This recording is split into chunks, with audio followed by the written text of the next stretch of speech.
J'avais très envie depuis longtemps de vous faire une vidéo sur mes incohérences d'achat, de consommation, parce qu'en soi, je les assume et le but, c'est d'être meilleur qu'hier et de ne pas refaire certaines erreurs. En revanche, j'avais envie de vous les partager parce que c'est complètement incohérent. Premièrement, niveau food, j'achète mes fruits et légumes chez mon primeur. Je vais tendance à soutenir les petits commerçants. Je vais acheter mon poisson en poissonnerie, boucherie, etc. Par contre, tout ce qui est produit un peu basique, industriel, genre mon tube de maillot, c'est le vrai tube pourrave, ketchup pareil. Pour les goûters de mon fils, je suis une catastrophe. On peut penser que je fais tout maison, etc. Mais pas du tout. Je vais aller acheter des paquets de gâteaux et vas-y que ça va, la pomme-pote et tout ce que tu veux.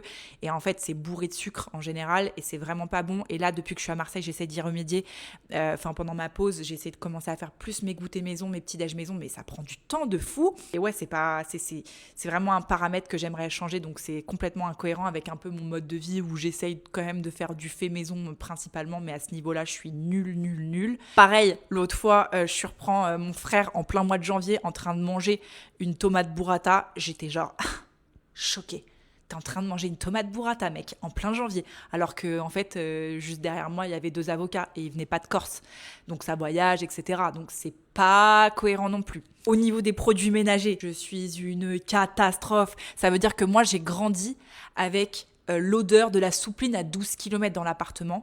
Maintenant, ma mère a complètement changé. Elle est archi bio. Le seul produit qu'elle a, c'est genre du vinaigre blanc pour nettoyer. Mais moi, je ne peux pas. Pour moi, l'odeur du propre a une odeur. Voilà. Alors qu'en réalité, non. Et j'aimerais bien changer ça parce que c'est un paramètre même au-delà de que ce soit pas écologique, c'est très, très, très mauvais pour la santé.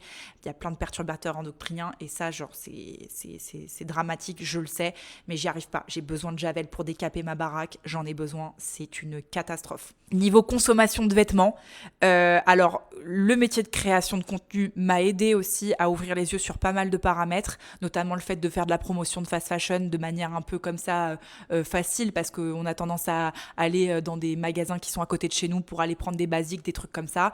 Ça peut m'arriver de continuer à y aller de temps en temps pour les enfants, mais j'essaye vraiment de pas en parler et par contre, incohérence totale, c'est que je vais plus trop acheter de fast fashion. Par contre, l'été, je vais souvent acheter mes petites robes sur les étals de marché parce qu'elles sont belles, elles sont colorées, elles sont pas excessivement chères et puis elles sont assez lumineuses, tu les vois pas sur tout le monde. Mais au final, tu sais pas les conditions dans lesquelles ces robes ont été fabriquées, ni leur provenance, parce qu'il y a très souvent pas d'étiquette, et ça fait partie d'une de mes incohérences. Une autre petite anecdote que je vous ai pas racontée, c'est genre, par exemple, les voyages, on sait très bien que dans la création de contenu, dans le milieu de l'influence, tu peux être amené à pas mal voyager, etc. J'essaye à fond de limiter ça. Vraiment, genre, je fais peut-être 2, 3 voyages par an. C'est peut-être déjà beaucoup, mais je vous assure que par rapport à mon taf, c'est vraiment pas énorme. Et ça va être plutôt des voyages qui sont perso, de l'ordre familial, etc., de vacances. Et d'ailleurs, pour la petite histoire, avant d'arriver à Marseille, on avait genre 10 jours off. Et mon mari m'a dit, bah vas-y, tu sais quoi, on sait pas trop où aller pour les vacances et tout. Viens, on va à Dubaï. Et là, je l'ai arrêté, je lui dis, mec, j'irai jamais à Dubaï. Moi, je suis la team de meufs qui jugent Dubaï et tout. Et c'est nul parce que je pense qu'il y a des choses super aussi là-bas. Mais j'avoue que j'ai une sale image de la ville et j'y arrive pas. Et je suis bloquée complètement, etc. Pour plusieurs aspects, que ce soit écologique, politique, plein de choses.